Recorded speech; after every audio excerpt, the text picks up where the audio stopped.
Hi dears, welcome back. അപ്പോൾ ഇന്നത്തെ recipe അരിപ്പൊടി ഉപയോഗിച്ചിട്ടുണ്ടാക്കിയെടുക്കാൻ പറ്റിയ ആവിയിൽ വേവിച്ചെടുത്തിട്ടുള്ള ഒരു കിടിലൻ സ്നാക്കിൻ്റെയാണ്. നല്ല ടേസ്റ്റാണ് ഇത് കഴിക്കാനായിട്ട്. തട്ടുകടകളിലെ മെയിൻ ഐറ്റമാണ്. ഉണ്ടാക്കിയെടുക്കാനും വലിയ മെനക്കേടൊന്നുമില്ല, നല്ല ടേസ്റ്റ് തന്നെയാണ്. അപ്പോൾ എങ്ങനെയാണ് ഈ ഒരു സ്നാക്ക് തയ്യാറാക്കുന്നത് നോക്കാം. അതിന് മുന്നേയായിട്ട് ചാനൽ സബ്സ്ക്രൈബ് ചെയ്യാത്തവരുണ്ടെങ്കിൽ സബ്സ്ക്രൈബ് ചെയ്യാൻ മറക്കരുത്. തൊട്ടടുത്തുള്ള ബെല്ലൈക്കണും കൂടെ ഒന്ന് ക്ലിക്ക് ചെയ്യുകയാണെങ്കിൽ ഇനി ഞാൻ പുതിയ വീഡിയോസ് ഇടുമ്പോൾ അതിന് നോട്ടിഫിക്കേഷൻസൊക്കെ പെട്ടെന്ന് തന്നെ കിട്ടുകയും ചെയ്യും.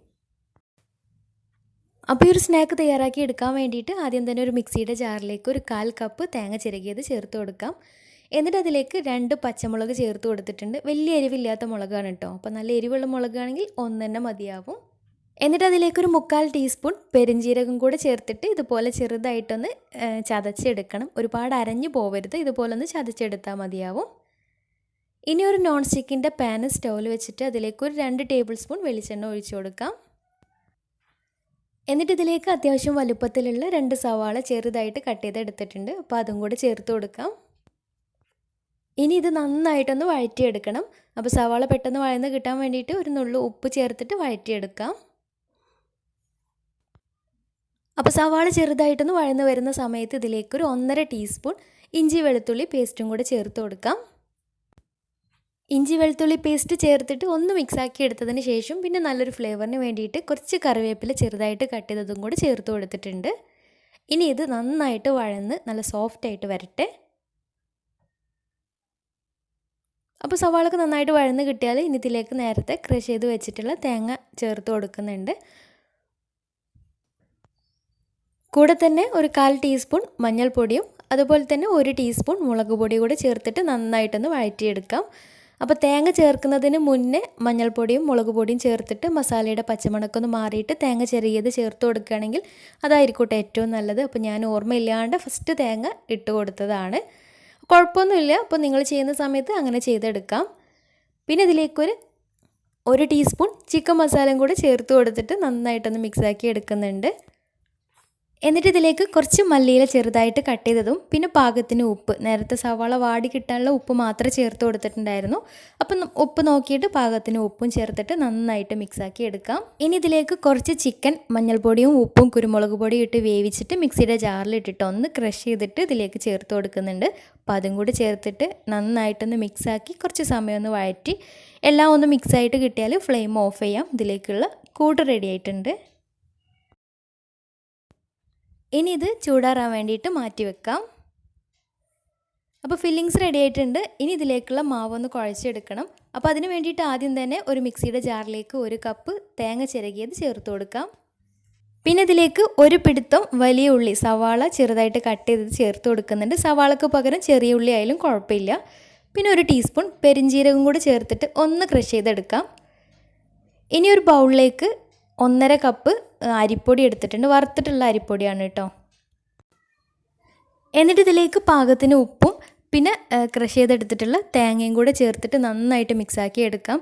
അപ്പോൾ തേങ്ങ ഒരുപാട് അരഞ്ഞു പോകരുത്, ഒന്ന് ചതഞ്ഞ് കിട്ടിയാൽ മാത്രം മതിയാവും. തേങ്ങ കൂടി ചേർത്തിട്ട് നന്നായിട്ട് മിക്സാക്കി എടുത്തു കഴിഞ്ഞാൽ ഇനി ഇതിലേക്ക് കുറേശ്ശെയായിട്ട് ചൂടുള്ള വെള്ളം ഒഴിച്ചിട്ട് വേണം ഒന്ന് മിക്സാക്കി എടുക്കാൻ വേണ്ടിയിട്ട്.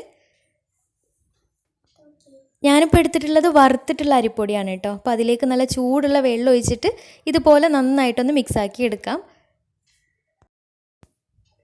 അപ്പോൾ ഇതിലേക്ക് ചേർക്കുന്ന വെള്ളം ഈ ഒരു മാവ് നമ്മൾ കയ്യിൽ ഇതുപോലെ ഉരുട്ടിയെടുത്തിട്ട് ഇതുപോലെ പരത്തിയെടുക്കാൻ പറ്റുന്നുണ്ടെങ്കിൽ ആ ഒരു കൺസിസ്റ്റൻസിയിലാവുന്നുണ്ടെങ്കിൽ അത്രയും വെള്ളം ഒഴിച്ചിട്ട് മിക്സാക്കി എടുത്താൽ മതിയാവും.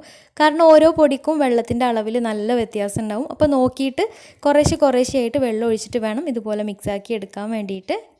അപ്പോൾ കയ്യിൽ കുറച്ച് ഓയിലാക്കിയിട്ട് ഇതിൽ നിന്ന് ഓരോ ബോൾസായിട്ട് ചെറിയ ബോൾസാക്കി എടുത്തിട്ട് കയ്യിൽ വെച്ചിട്ട് ഇതുപോലെ നന്നായിട്ടൊന്ന് പരത്തിയിട്ട് അതിൻ്റെ സെൻറ്ററിലായിട്ട് നമ്മൾ റെഡിയാക്കി വെച്ചിട്ടുള്ള ഫില്ലിങ്സ് ചേർത്തിട്ട് ഒന്ന് ഒരു ബോൾ ഷേപ്പിലാക്കിയിട്ട് ഒന്ന് പരത്തിയെടുക്കുന്നുണ്ട് കേട്ടോ.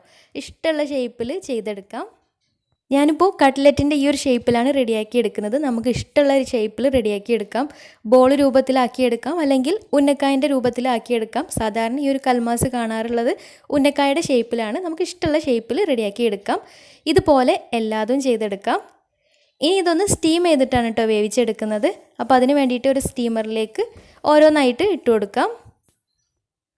അപ്പോൾ നിങ്ങൾക്ക് വേണമെങ്കിൽ ഇഡ്ഡലി ചെമ്പിലും വേവിച്ചെടുക്കാം. എങ്ങനെയായാലും ആവിക്കൊന്ന് വേവിച്ചെടുത്താൽ മതിയാവും. അപ്പോൾ എല്ലാതും സ്റ്റീമറിൽ വെച്ചിട്ട് അടച്ച് വെച്ച് ഒരു 15 മിനിറ്റ് ഒന്ന് വേവിച്ചെടുക്കാം. ആ ഒരു സമയം കൊണ്ട് ഇതിലേക്ക് സ്റ്റീം ചെയ്തെടുത്തതിന് ശേഷം ഒന്ന് ഫ്രൈ ചെയ്തെടുക്കുന്നുണ്ട്, ചെറുതായിട്ട് ഷാലോ ഫ്രൈ ചെയ്തെടുക്കുന്നുണ്ട്. അപ്പോൾ അതിന് വേണ്ടിയിട്ട് ഒരു ബൗളിലേക്ക് 1 ടേബിൾ സ്പൂൺ മുളക് പൊടി ചേർത്ത് കൊടുക്കാം. പിന്നെ അതിലേക്ക് ഒരു 1/4 ടീസ്പൂൺ മഞ്ഞൾപ്പൊടിയും പാകത്തിന് ഉപ്പും പിന്നെ കുറച്ച് വെള്ളം ഒഴിച്ചിട്ട് ഒന്ന് ലൂസാക്കി എടുക്കാം. അപ്പോൾ ഒരുപാട് ലൂസായി പോവേണ്ട. അപ്പോൾ കാശ്മീരി മുളക് പൊടി ഉണ്ടെങ്കിൽ അത് ചേർത്ത് കൊടുക്കുകയാണെങ്കിൽ കൂടുതൽ എരിവും ഉണ്ടാവില്ല, എന്നാൽ നല്ലൊരു കളറും കിട്ടും. അപ്പോൾ പുറത്തേക്ക് നന്നായിട്ട് തന്നെ ആവി വന്നിട്ടുണ്ട്. തുറന്ന് നോക്കുമ്പോൾ ഇതൊക്കെ നന്നായിട്ട് വെന്ത് കിട്ടിയിട്ടുണ്ട്. ഇനി ഇതൊന്ന് ചൂടാറാൻ വേണ്ടിയിട്ട് മാറ്റി വെക്കാം. ഇനി ഇവ ഓരോന്നൊന്ന് ചെറുതായിട്ട് ചൂടാറി കിട്ടിയാൽ ഒരുപാട് തണുത്ത് പോകണമെന്നൊന്നുമില്ല, ഒന്ന് ചൂടാറിയാൽ മതിയാവും. ഇനി റെഡിയാക്കി വെച്ചിട്ടുള്ള മസാലയിലൊന്ന് മുക്കിയിട്ട് ഒരു പാനിൽ കുറച്ച് വെളിച്ചെണ്ണ അല്ലെങ്കിൽ ഓയിൽ ഒഴിച്ചിട്ട് ഒന്ന് ഫ്രൈ ചെയ്തെടുക്കാം. നമ്മൾ മീനൊക്കെ ഫ്രൈ ചെയ്യുന്ന രീതിയിൽ ഒന്ന് ഫ്രൈ ചെയ്തെടുത്താൽ മതിയാവും. അപ്പോൾ ഒരുപാട് ഓയിൽ ഒഴിച്ചിട്ട് ഫ്രൈ ചെയ്തെടുക്കണം എന്നൊന്നുമില്ല, കുറഞ്ഞ ഓയിൽ ഒഴിച്ചിട്ട് അതിൽ ഫ്രൈ ചെയ്തെടുത്താൽ മതിയാവും. അപ്പോൾ തിരിച്ചും മറിച്ചും ഇട്ടിട്ട് എല്ലാ ഭാഗവും ഒന്ന് കളറൊക്കെ മാറി വരുന്നവരെ ഒന്ന് ഫ്രൈ ആക്കി എടുക്കാം. പിന്നെ ഇത്രയും ഓയിലൊന്നും ഒഴിച്ച് കൊടുക്കേണ്ട കേട്ടോ, നമുക്കൊന്ന് ഷാലോ ഫ്രൈ ചെയ്തെടുക്കാവുന്ന രീതിയിൽ 1-2 ടേബിൾ സ്പൂൺ ഓയിൽ ഒഴിച്ചിട്ട് ഫ്രൈ ചെയ്തെടുത്താലും മതിയാവും. അപ്പോൾ ഒരു ഭാഗം ആയി കഴിഞ്ഞാൽ മറിച്ചിട്ട് കൊടുക്കാം. എന്നിട്ട് 2 ഭാഗവും നല്ല കളറൊക്കെ മാറി ഒന്ന് ഫ്രൈ ആയി കിട്ടിയാൽ എണ്ണയിൽ നിന്ന് മാറ്റാം. അപ്പോൾ ഇത്രയേ ഉള്ളൂ, നല്ല ടേസ്റ്റി ആയിട്ടുള്ള സ്നാക്കാണ്. കണ്ണൂർ തട്ടുകടകളിലെ മെയിൻ ആയിട്ടാണ് ഈ ഒരു കൽമാസ്. ഇഷ്ടമുള്ള ഷേപ്പിൽ ചെയ്തെടുക്കാം. അപ്പോൾ അറിയാത്തവരുണ്ടെങ്കിൽ എന്തായാലും ഒന്ന് ട്രൈ ചെയ്ത് നോക്കുക, നല്ല ടേസ്റ്റി ആയിട്ടുള്ളൊരു സ്നാക്ക് തന്നെയാണ്. അപ്പോൾ ഇന്നത്തെ വീഡിയോ ഇഷ്ടമായെന്ന് വിചാരിക്കുന്നു. ഇഷ്ടമായെങ്കിൽ ലൈക്ക് ചെയ്യുക, ഫ്രണ്ട്സ് റിലേറ്റീവ്സിനൊക്കെ ഒന്ന് ഷെയർ ചെയ്ത് കൊടുക്കാനും മറക്കരുത്. അതുപോലെ തന്നെ നിങ്ങളുടെ അഭിപ്രായങ്ങൾ താഴെ കമൻറ്റ് ബോക്സിൽ അറിയിക്കാനും മറക്കരുത്. അപ്പോൾ നല്ല അടിപൊളി വീഡിയോയുമായി വീണ്ടും വരാം. അതുവരെ take care, bye, thank U.